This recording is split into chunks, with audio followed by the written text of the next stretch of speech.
저는 김주성입니다. 저는 그 71년도에 고등학교 졸업하고요. 대학을 갔습니다. 70년대 지성인데 그때만 해도 이제 좌파 서적들이 들어오기 시작해서 저희들이 고민이 많았었습니다. 제가 83년에 미국에 유학을 가서 맨 처음 읽기 시작한 게 캐피탈이었습니다. 정말 내가 공산주의 자가 될 수 있느냐 해서 제가 3년 공부하고 나서 돌아왔습니다. 캐피탈 읽고 나서 맨 마지막에 질문들에 대한 답변들이 없어서 자유주의자가 다시 돼서 돌아왔는데요. 이 자유주의 역사를 보게 되면 저 굉장한 감동의 역사라고 느껴집니다. 제가 그걸 간단하게 소개하겠습니다. 이게 어떻게 되지?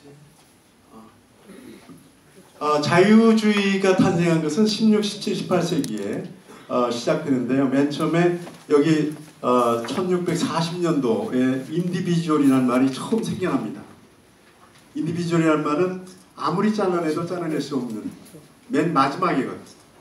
그것은 뭐냐면 이 사회 구성에 있어서의 마지막 구성 요소라는 뜻인데요.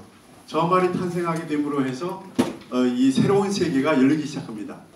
인디비주얼, 우리 개인주의라고 하면 좀 나쁘게 생각을 많이 하시는 분이 있는데 이게 사실은 자유의 근간입니다. 개인이 자유의 주체라는 뜻이고 개인이 자기의 능력과 자기 자신을 재산으로 소유하고 있다는 그런 뜻을 갖고 있는 용어입니다. 이 개인들이 모여서 서로 자기의 가지고 있는 재산을 교환하고 교역을 하고 나누면서 살아가는 사회가 이 소사이어티인데 소사이어티가 그때 태어납니다. 이게 영국에서 태어나는 얘기입니다. 이 현대 문명은 영국하고 미국이 끌어왔습니다. 계몽주의도 영국에서 시작돼서 불란서로 넘어가고요. 이 미국으로 넘어가서 전 세계의 모든 문제들을 풀어나가고 아직도 그 힘으로 이 세계가 움직여지고 있습니다. 사회의 탄생이라는 것은 뭐냐면은 이 사회는 시장 사회를 얘기하는 건데 시장은 과거에도 있었습니다.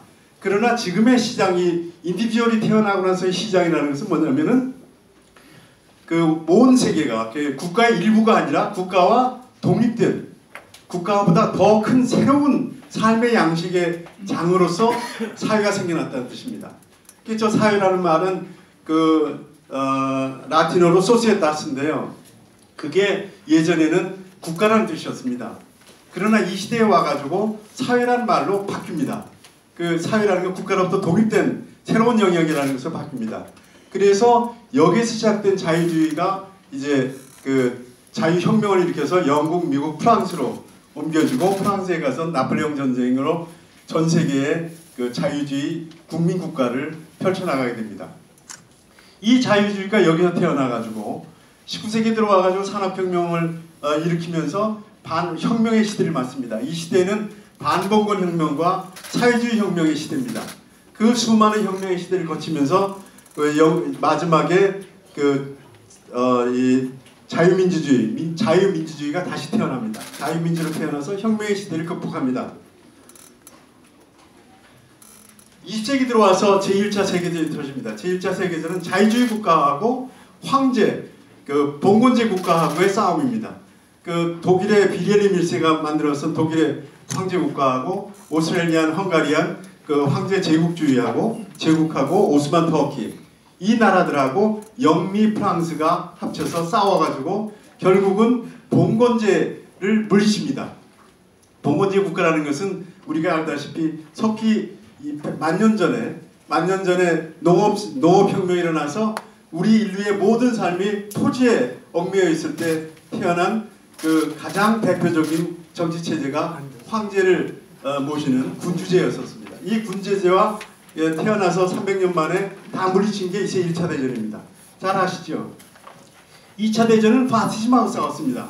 파시즘이라는 것은 새로운 노동자들이 급증함으로 해서 노동자들과 같이 국가사회주의자로서 만들어냈었던 이태리, 프랑스, 독일, 그 다음에 일본 이 나라들과 싸워가지고 결국은 2차 대전도 파시즘을 자유주의 국가가 승리를 이끌었습니다. 그 이후에 마지막 남은 게 공산주의였습니다. 공산주의는 저 위대한 냉전을 거치면서 냉전이라는 것은 잘 아시다시피 저강도 전쟁입니다. 직접적으로 총질하지 않으면서도 우리가 승리를 이끌었었던 건데 이것이 1989년 동구의 멸망을 시켰고 소련을 해체시켰습니다. 역사의 종언이라고 얘기를 우리가 많이 하게 되는 겁니다. 이렇게 수많은 시대를 거쳐서 자유주의가 승리를 해오면서 결국 21세기에 번영과 평화의 시대를 만들어냈습니다. 21세기는 시장의 시대입니다. 시장이 전 세계화되어 있어서 지금 현재 전 세계 시장 체계에 못 들어간 나라가 어느 나라 있습니까? 공산국가 독일도 중국도 들어갔고요. 베트남도 들어갔고 쿠바도 들어갔습니다. 단 하나 남은 유일한 국가가 북한입니다. 북한을 어떻게 처리하느냐 문제가 지금 이 전 세계의 문제가 되고 있습니다. 이 시대에 시장의 시대에 들어오면서부터 이 전 세계 평화로 가고 있습니다. 이 평화를 가지고 어떤 평화라는 것이냐는 것을 우리들이 다시 한번 되짚어봐야 할 겁니다. 우리가 지금 가고 있는 길은 지금 세계에서 움직이고 있는 평화의 흐름하고 거리가 있습니다. 자유진영의 정치 이념을 보겠습니다. 자유주의는 근대 이념입니다. 자유주의와 우리의 정치는 자유주의와 공화주의와 민주주의가 합쳐져 있는데 공화주의와 민주주의는 고대 이념입니다. 유일하게 근대 이념이 자유주의입니다. 자유주의가 들어오면서 정치체제를 뭐랑 합쳐지냐면 공화주의와 합쳐집니다. 공화주의와 합쳐져서 미국의 건국은 유일하게 미국을 건국하고서 민주주의라는 말을 쓰지 않습니다. 미국은 스스로 자기 공화국이라고 얘기합니다. 지금 밝혀있듯이 자유주의라는 것은 기본권을 전제하고 기본권은 헌법의 헌정체제로 들어가는 정치체제고 삼권분립을 이루고 견제와 균형을 만들어낸 것이 자유주의와 공화주의가 합쳐진 근대 국가입니다. 이 자유주의 원리라는 건 자율권을 갖추고 있기 때문에 모든 인간은 자율권을 갖고 있기 때문에 자유주의가 자유와 평등이라는 것을 합쳐진 유일한 이념입니다. 공산주의나 좌파들이 평등 얘기하지만 사실상 평등은 이 자유주의에서 나온 이야기입니다. 민주주의와 공화주의는 본래 신분제 국가, 신분제 사회에서 만들어진 거기 때문에 평등이 기본적으로 전제되어 있지 않았던 이념입니다. 자유와 평등을 함께 가져온 것이 자유주의고 이 자유주의가 공화주의에 합쳐서 최초로 공화국이 만들어지고 그 후에 산업혁명 이후에 수많은 이제 보통 선거 쪽으로 선거권이 확대되면서 그 노동자들이 많아지면서 그 보통 선거가 이루어지면서 민주주의가 선거 민주주의로 합쳐진 게 현대 정치 체제입니다. 그래서 그것을 합쳐서 우리가 자유민주주의라고 부르고 있습니다.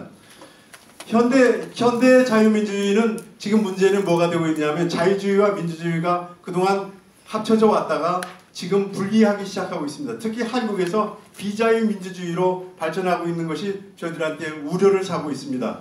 그래서 자유를 다시 회복해야 되는 것이 지금 현대 우리의 시대정신이고 그래서 우리의 지금 민주주의는 견제민주주의로 가야 됩니다. 민주주의를 국가를 견제할 수 있는 건데 이것은 세 가지가 있습니다. 시민민주주의, 포용민주주의, 반응민주주의가 있습니다. 시민민주주의는 전에 우리 공론화위원회를 한번 운영한 적이 있었죠. 공론화위원회처럼 국민들이 직접 들어가서 아주 사회 갈등 문제를 해결해 보는 겁니다. 저들이 그걸 갖고 들어갔다가 놀래가지고 그 오리코기를 다시 건설하라 그러니까 놀래가지고 그 다음에 절대로 공론화위원회를 열지 않습니다. 우리는 공론화위원회를 열어가지고 다시 검토를 하면 반드시 그 갈등 이슈들은 우리가 견제할 수 있을 겁니다. 포용민주주의는 저 사람들이 말하는 포용국가가 아니고 포용민주주의는 모든 발언권들을 각 단체에 주고 반응민주주의는 거기에 대한 답변할 수 있는 포럼을 만들어준다는 뜻입니다.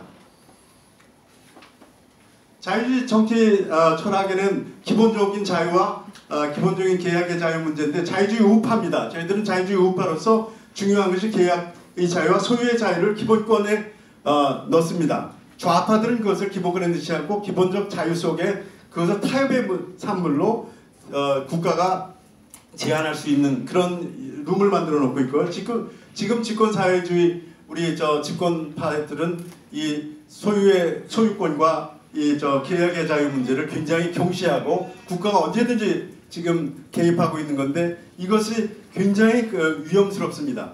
사실상 계약의 자유, 소유권, 이북이 저렇게 어렵게 살지만 이북에 대해서 이북이 잘 살게 하는데 몇 년 걸리지 않습니다. 2, 3년이면 충분히 잘 살게 할 수 있습니다. 그것은 소유권만 거기다 심어주면 그대로 일어납니다.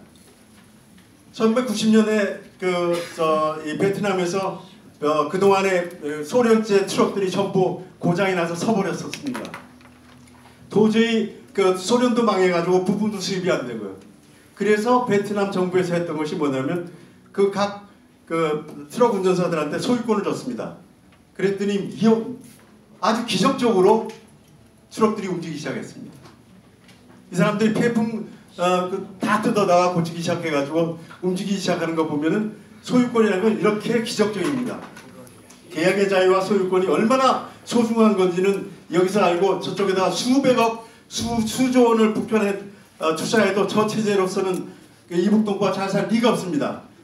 만약 이북을 잘 살게 하려고 만약 한다 그러면 우리 이렇게 접근해서는 안 됩니다. 저쪽에 소유권을 확실히 해주고 적어도 계약의 자유를 어느 정도 심어주면 그것으로 번영이 일어날 겁니다. 기회평등과 사회안전망 문제에서 많은 얘기들이 있는데 우리들은 항상 자유가 중요하기 때문에 복지도 사회안전망을 구축해놓고 그 이유는 모두 자유로 풀어나가는 게 우리인데 이들은 지금 전부 시장 잠식, 복지주의로 해도 시장 잠식을 하고 있기 때문에 번영을 이 사람들은 절대 이룰 수 없을 겁니다. 현대 국가에서는 자유주의, 공화주의, 민주주의인데 우리는 지금 현재 저기 했고 이렇게 갖고 정부와 시장 문제인데요. 우리는 작은 정부, 큰 시장이 우리들의 기본 아이디어입니다. 그런데 박정희 대통령 때는 작은 시장, 정부보다 큰 정부를 지향했습니다. 이유는 뭐냐면 시장이었기 때문에 시장을 창조하기 위해서 큰 정부를 추구했었습니다. 단지 이명박 대통령하고 박근혜 정부 때 들어와 가지고서 큰 정부를 작은 정부로다가 완전히 바꾸고 시장을 완전히 크게 만들었어야 되는데 그 부분이 좀 아쉽습니다. 지금 이들은 최대 정부 최소 시장으로 가려고 합니다. 따라서 번영할 수가 없고 반드시 우리의 미래, 이 정부의 미래는 반드시 국민 생활 전체를 아마 무너뜨릴 겁니다. 마지막으로 말씀드리겠습니다. 마지막으로 우리가 지금 나오는 게 시장 시대로 넘어왔기 때문에 세계는 번영의 시대를 지금 갈구하고 있습니다. 여지껏 자유우방, 특히 미국과 영국, 프랑스의 핵심 국가들은 여지껏 후진국들을 어떻게 다뤘습니까? 이들한테 경제적으로 도와서 경제적으로 번영을 하게 되면 정치적 자유를 충분히 돌아온다고 해서 무척 많이 도왔습니다. 그래서 후진국들이 전부 일어나게 됐고 자유우방에 그동안에 미국에서 많은 것들을 수입해주고 경제적으로 성공을 시켰던 거죠. 그래서 인류 문명을 구가해 가고 이제 더더욱 나아가서 중국과 인도 많은 나라들을 구공산권까지 전부 품었습니다. 품고 나서 지금 마지막 남은 게 북한입니다. 이 북한을 어떻게 해결하느냐 문제인데 이렇게 변혁의 시대에 와 있는데 우리가 북한에 소유권도 수출하지 않고 개혁의 자유도 아무런 말이 없이 인권도 아무 말 없이 북한을 접근해서 북한을 어떻게 번영하게 만들겠습니까? 어떻게 평화롭게 만들겠습니까? 마지막으로 평화의 말씀을 드리겠습니다. 네, 평화를 말씀드리겠습니다. 여지껏 평화는 어떻게 왔느냐? 잘 아시다시피 유럽에서 5세기 동안 거대한 전쟁이 끊임없이 일어났습니다. 20세기 들어와서 2차 대전까지 그 수천만이 죽어가는 1차 대전, 2차 대전 이것이 일어날 정도로 유럽이 그렇게 됐습니다. 미국은 이걸 어떻게 해결했습니까? 나토를 만들어서 공동 방위 체계를 만들었습니다. 공동 방위 체계는 뭐냐면 그 군사 배치를 전부 투명하게 하고 그 다음에 군사 배치들을 전부 방위로 만들었습니다. 방위 체계로 만들었습니다. 그러니까 미국은 뭐냐면 오히려 이쪽에서 공산권에 쳐들어오는 걸 막기도 했지만 방어적이지만 이쪽 자유우방에서 공산권을 쳐들어가지 못하게 만드는 이중 감시 체계로다가 미국이 만들어낸 나토를 지금 공산권이 무너진 이후에도 운영을 하고 있습니다. 러시아만 안 들어와 있고 다 들어와 있습니다. 이게 바로 민주평화입니다.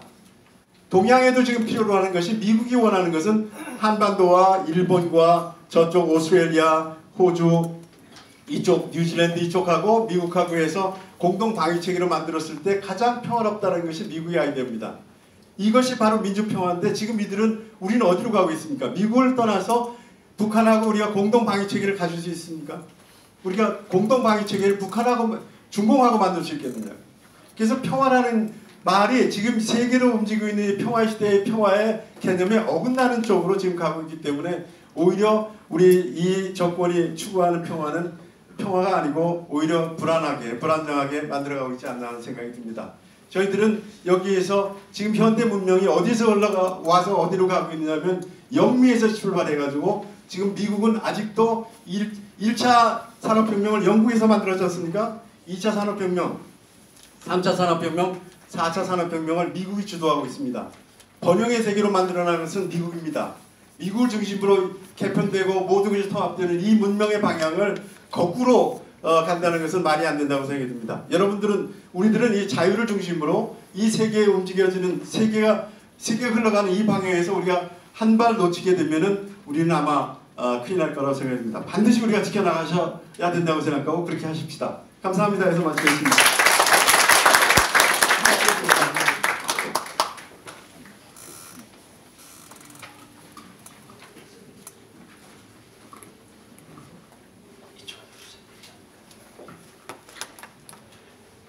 김수성 총장님 감사합니다. 말씀하신 대로 인류 역사는 자유와 인권이 이렇게 발전하는 역사였다고도 얘기할 수 있고 그 자유가 방종이 아닌 자유가 그 보장되었을 때 번영이 거기 뒤따랐습니다. 다음에는